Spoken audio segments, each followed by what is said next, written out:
Atlanta Motor Speedway is being repaved and reconfigured. NASCAR is not considering using local yellows for their upcoming road course races, and Dillon making his return to the Xfinity Series at Atlanta Motor Speedway. What's going on, guys? It's Daniel, and welcome back to our video. We have quite a few NASCAR stories discussed here today on the channel. Let's go and just jump straight into those very, very quickly. We're going to start off with Marcus Richmond, as Marcus Richmond is going to become the new crew chief for Tanner Gray starting this weekend here at Knoxville Racing. Marcus Richmond has won 10 NASCAR Camp World Truck Series races for teams like Kyle Busch Motorsports, and I believe also for Junior Motorsports when they were in the Truck Series as well as a crew chief for Cole Custer. He's crew chief for many, many drivers in the past, and he's moving over to crew chief for Tanner Gray. I think that this is a really, really good move overall for DGR to have Marcus Richmond be the crew chief. I think this is really going to help Tanner Gray overall. Tanner Gray's definitely been improving over the last couple weeks. He's shown a ton of speed. DGR has definitely been picking up the pace, especially also that front row motorsports car. Technically, that's the DGR truck. That is a front row truck, and that truck's been showing a lot of speed with Todd Gilliland. So I think Marcus Richmond definitely is a good crew chief to have for Tanner Gray, and I think it really helped Tanner Gray hone in his skills, and I think this overall is going to be a good move for Tanner Gray overall. I'm definitely really excited about this for sure, and it's great that Marcus Richmond is going to be working with Tanner Gray going forward. I'm really happy about that for sure. And now we're going to go and jump on to the next story of today's episode, is we're talking about Carson Ware. As Carson Ware is going to be driving a 17-4 SS Greenlight Racing once again this weekend here at Atlanta Motor Speedway. Carson Ware has already ran a couple races this year. I believe he ran a Pocono earlier this year and a couple other races here, I think last year as well, and this year in 2021. It makes a lot of sense that he's racing for SS Greenlight, considering Rico Racing does have a partnership with SS Greenlight. They've had their drivers like Cody Ware, J.G. Ely, among others, that have raced at this team in the past. And Carson Ware, like I said, has ran a couple races so far this year. And he's had some decent runs, not some fantastic runs, but he's had some decent runs overall, some top 25s and some top 30s. And my expectations overall for Carson Ware, like I said, is just to get a little bit more experience. I think in the future they're going to put him full-time potentially in 2020. So I think 22. So I think what they're doing here is they're giving him a little bit more experience here in the NASCAR Xfinity Series before they do eventually put him full-time, which I think, like I said, I think they're eventually going to put him full-time. I think that's why they're giving him a few more starts. I know they have Joe Graf Jr. full-time, except for a couple starts, because Joe Graf Jr. has struggled on the road courses. So they've had Joe Graf Jr. out in a couple races throughout this year. But I'm very sure to see how Carson Ware is going to do this weekend. I think goal for them is try to finish in the top 30, help the 17 car into points, and hopefully they'll run very well. Secondly, this is a Rick Ware car, but is also an SS Greenlight car. Hopefully this car will perform here this weekend here at Atlanta. Maybe a top 25, top 30 will come out of this race this weekend here at Atlanta Motor Speedway. And now we're going to go jump on to the next story of today's episode, as we are talking about Jet Nolan. As Jet Nolan is going to be driving the 45 for Nice Motorsports this weekend here at Knoxville Raceway. I believe Jet Nolan has raced so far this year in the 2021 season, but I think because of the fact that Nice Motorsports did downsize this year, I think Jet Nolan has not been able to run as many races as he's wanted to. So it's really great to see that Jet Nolan is coming back to the Truck Series. And I don't know how much experience Jet Nolan has had, but I think he'll have some of similar experience from the late models. I know dirt late models are different than the regular late models. He has a lot of late model experience and some of that Truck Series experience, which I think Truck experience will matter a little bit, even though I do think dirt experience is going to matter. So I'm not sure how Jet Nolan is going to do this weekend, but this truck has capabilities of running up front. We've seen drivers, like I said, like Carson Hosmer, who ran really well in this trucks. We've seen drivers like Brett Moffitt have decent speed in these trucks. Even Ross has St. Content for championships in these trucks, and Ross Content for wins in these Nice Motorsports trucks as well. So I'm not really sure on how Jet Nolan's going to do. I think the goal for Jet Nolan is try to finish in the top 20 or top 25. Yes or no, that's kind of lower goals, but at the same time, this competition in the Truck Series, especially with all the dirt ringers that are coming out and running, is going to be really, really high, and the competition is expected to be really, really good for this weekend. So I'm not sure how Jet Nolan is going to do, but he'll be back racing in the Truck Series, and good luck to Jet Nolan this week racing in the Truck Series race at Knoxville. And now we're going to go jump on to the next story of today's episode, as we're talking about Michael Annett. As Michael Annett will be driving the 02 truck 4-hour Young's Motorsports this weekend in the NASCAR Truck Series race at Knoxville Raceway. We've seen a lot of big names starting to jump from even the Cup Series and the Xfinity Series in the truck, and are coming back to run the Truck Series race at Knoxville. You have a lot of dirt ringers like Brian Brown and Morgan Alexander and Parker Price Miller and Jessica Friesen and Donnie Schatz, who are running this event. You have Xfinity Series drivers like Brett Moffitt, and even Cup Series drivers like Chase Briscoe, among others, that could be participating. You could have potential other drivers, maybe like Bubba Wallace, who comes out and runs this event.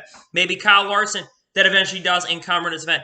I'm not sure, but I think Michael Annett coming over to Truck Series is very interesting. I don't remember the last time Michael Annett raced. I think it was around 2008, 2009. I think he drove for Billy Ballou's organization back in 2008 and 2009. It's been quite some time since Michael Annett has raced, but he's had some decent stats in the Truck Series in the past, and I'm very sure to see how he's going to do.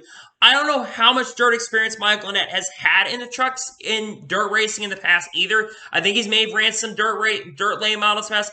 I'm not sure, to be honest with you, but it's cool. Great to see Michael Annett's coming out. It's great to see that Knoxville is attracting a lot of stars.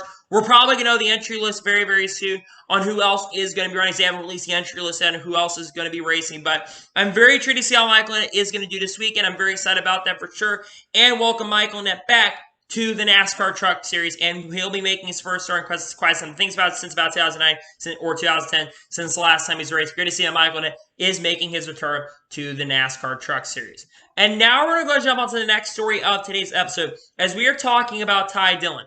As Ty Dillon is going to be driving the 23 car once again for Our Motorsports once again at Atlanta Motor Speedway. He's already driven a 23 this year back in Charlotte, where he actually ended up finishing 7th. Yes, it was kind of a crash fest race that took place in Charlotte, but he ran in the top 15 and top 20 a majority of the day. And this car, honestly, is a very decent car and has decent speed. And I think Ty Dillon does have some talent. He's shown it in the past. I know his 10-year JGR this year really did not go so smooth. I think he had an issue in every single race. He crashed in Daytona. He had issues at Vegas. I think he crashed at Vegas. He also had electrical issues at Vegas as well. He spun out, and Riley Herbst got into him. He also had electrical issues at Talladega and got involved in a wreck. Also at Dega with Joe Graff Jr. had a tire go down, and he had nowhere really to go. And I think he also had issues at Homestead as well. I think it was the last race he ran, where unfortunately I think that engine let go. So a lot of bad luck for Ty Dillon. But when he's had good runs and had good speed, he's generally shown a lot of pace. And finishing 7th in your first start at Our Motorsports is really, really good.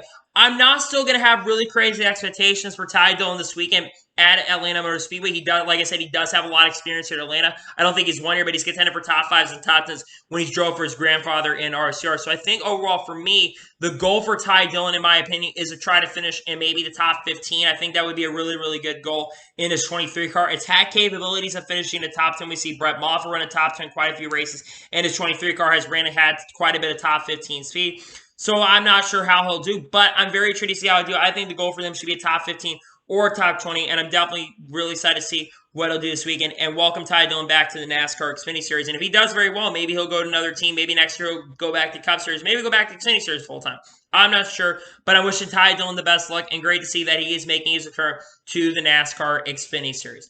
And now we're going to go and jump on to the next story of today's episode, as we are talking about Road America from this past weekend. We have a couple quotes from this past weekend from Scott Miller, who was on the NASCAR pod, I believe was on the morning drive with Pete Pasone and Mike Bagley. And we've got two major stories coming for that. We're first going to talk about the qualifying debacle that took place, and we're then going to talk about the situation with local yells. Let's first talk about the qualifying situation. Now, if you did not watch qualifying from this past weekend, there were two cautions that came out at the wrong time. You had Kyle Tilley's incident that took place, and you also had the incident where Bubba Wallace had a transmission issue. Now, a couple drivers really were never able to get a time in due to the timing of those cautions coming out. You had Chase Briscoe, Austin Dillon, and you had Chase Elliott, who were really never able to get times in. Now, here's what Scott Miller said about the situation with qualifying. He basically said that they had 25 minutes to get in a clean lap, and if they want to wait until the last minute and something happens, that's pretty much on them, not on us. And he said that basically that it's the driver's fault and not the format's fault. Scott Miller, I hate to break it to you, but there's a couple issues I have with this.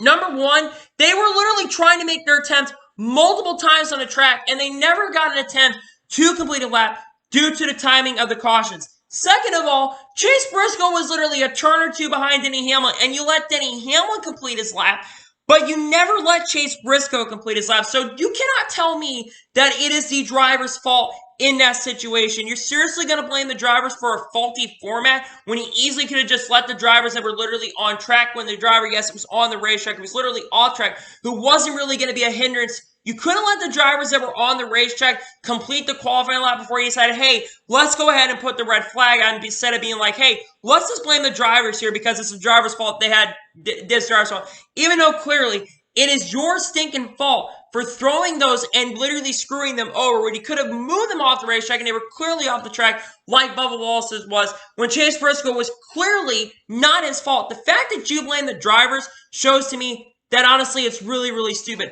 I cannot believe the fact that you're going to go and blame the drivers when it really isn't even their fault. I feel really bad for Chase Briscoe in this situation. I think NASCAR is at fault for the timing of that, but it's not the first time that they have made stupid mistakes and said stuff stupid. They said stupid stuff, honestly, about the stuff at Talladega last year. This is not the first time Scott Miller has said something really, really dumb, and this is not the first time today that they said something really, really dumb here on the episode. We're going to jump on to the next part of today's episode is we're going to talk about the local yellow situation. Now, there were a lot of long cautions that ended up taking place in Sunday's race, and there's been quite a few times on these road course races with the procedures where these cautions have taken a very, very long time. So Scott Miller was asked on the morning drive, just like we asked, he basically was asked on the morning drive about the situation with local yellows. And he basically said that NASCAR is not considering local yellows at this time. And the reason he said that is because it says it could be a recipe for a disaster. I don't know what series Scott Miller has basically watched, but every other motorsport that does road course racing, that includes F1, IndyCar, and IMSA, they all use local yellows. Every one of those series loses local yellows, and there were quite a few incidents that I could definitely recall where they could have used local yellows. I don't know, the Kyle Tilley incident in multiple situations in this past weekend during practice as well. Other incidents that took place in the Xfinity Series where they could have honestly used local yellows, like the Spencer Pumpelly, not the second one, but the first one where it was stuck out there. They could have honestly used local yellows. And NASCAR does honestly have the technology to use it. To me, this shows a lot of laziness and a lot of incompetence from the sanctioning body when it comes to it. And in my personal opinion, I think for the NASCAR needs to get with times. I understand that this is the first year they've had a ton of road course racing, so you honestly give them a little bit of pass for that. But at the same time, I mean, honestly, like I said, every other form of motorsport uses local yellows. I know they've used them for a long time, but at the same time, local yellows need to become a mandatory thing starting very, very soon. And I don't know what Scott Miller's saying. He said it could be a recipe for disaster. Again, NASCAR said they have the technology to do it. They know what local yellows are. All they have IMSA, and NASCAR owns IMSA, so they can honestly implement that technology. Like I said, it's not just this race where they've had issues like this. They had issues like this at Circuit Americas and Xfinity Series and the Truck Series. They had issues like this in the at Daytona Road Course, where there are a few times where NASCAR should have implemented local yellows. And they didn't to keep the race flow going because NASCAR kept throwing full course yellows, and because some of the lengths of these road courses like Road America and Circuit Americas, even Daytona Road Course, the laps take forever to get done, and NASCAR sometimes takes an extremely long time to get those accidents cleaned up and stuff. To me, local yellows need to become a mandatory thing as soon as possible. I think they need to be brought into NASCAR because I think it would make a lot more sense for the flow of the race to continue, and you don't put a hindrance on the race overall. To me, I think NASCAR 100% needs to bring local yellows into the sport. There's no excuses. They should be having local yellows at this point. I really don't understand why they don't have them. Local yellows need to 100% become a mandatory thing going forward. And now we're going to go and jump on to the final major story of today's episode, as we are talking about Atlanta Motor Speedway. As the biggest story today is Atlanta, as they are going to be reconfiguring and repaving Atlanta Motor Speedway. The banking is going to be 28 degrees, so it's going to be a 4-degree increase what we currently have. The straightaway banking is going to remain 5 degrees. The racing surface becomes a little bit narrow from 55 feet to 40 feet. 52 feet on the back front stretch, 42 feet on the back stretch, and 40 in the turns. So, banking, going to be a lot higher. It's going to be almost similar to what the Super Speedways are, or kind of what Darlington is. So, they're increasing the size of the banking as well. Now, I'll tell you truthfully, a lot of fans are not going to be happy about the decision to increase size of the banking. I think a lot of fans want what they want is kind of what it used to be. And a lot of fans are probably not happy that Atlanta is overall getting repaved in the first place. But in my personal opinion, Atlanta Motor Speedway has been needing a repave for a long time. They were originally going to repave Atlanta Motor Speedway back in 2016 to 2017. But basically, a lot of drivers said, no, we don't want the track repaved. But let's be for real, the tires wear extremely quickly, and they've needed a repave at Atlanta Motor Speedway for the last 5 to 6 or 7 years. And I think that this is definitely the right time to do it, considering that we're getting into the next-gen era. Now, I can't really 100% judge the decision of this because what they really want is they want closer racing, and that's what they really want is to have closer racing. And like a super studio like Daytona Talladega, they want closer racing, which I can't really make a decision on because, again, we haven't seen the next-gen car race. So my judgment of this repave isn't really going to come, to be honest with you, until we have a race officially take place here at Atlanta Motor Speedway. But what they also end up using was they end up using iRacing technology as well, which iRacing isn't the most accurate, but they've been using a lot of iRacing technology. They developed the Auto Club half-mile track. They developed other tracks, so like Chicago Street Course. So they're using iRacing advantage. Remember last week it was announced that iRacing basically had been purchased in NASCAR as like the official thing where they were basically going to be designing tracks as well, which I find interesting that they use iRacing to get involved. But there's one quote that I really wanted to kind of talk about from this. It was what Steve Swift, who basically is the president of Atlanta, he basically said that they did not consult with the drivers when it came to this, and said that the fans, that they never gave the input of drivers because it said that what matters most to the fans and not the driver input of the track, which I have some things to say about this. Number one, I think the driver input should overall matter a lot more than what the fans want. Fans do not know what they want. I've seen so many times throughout this year when it comes to road course racing. Fans hate road course racing. Okay, so let's go to a short track. Oh, we hate short track racing. Oh, we hate intermediate racing. And fans honestly do not know what they want. And the driver's input should matter a lot more to what they want. And even a lot of fans, in my opinion, don't want close racing. They want the best drivers going at it, of course. Sometimes close, sometimes having drivers beating and bang is really, really good.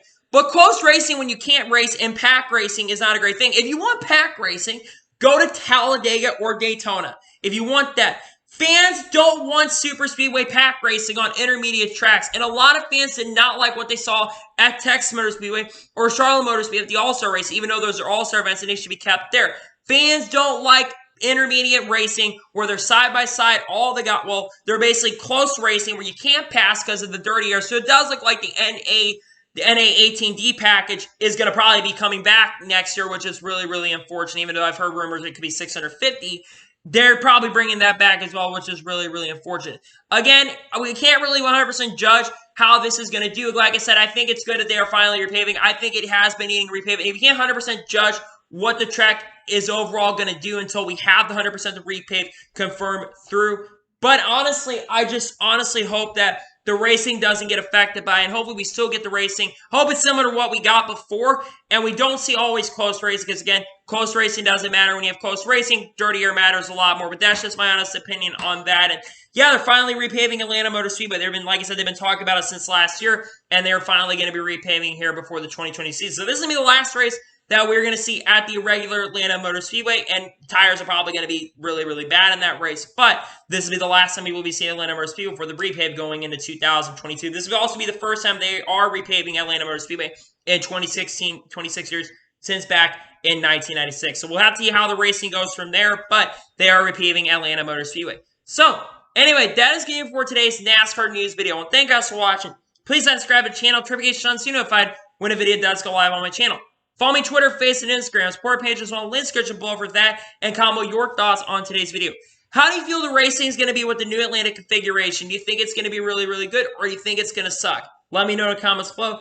And what are your thoughts about the comments from this past weekend at Road America, from the qualifying debacle to NASCAR not considering adding local yells? Let me know in the comments below.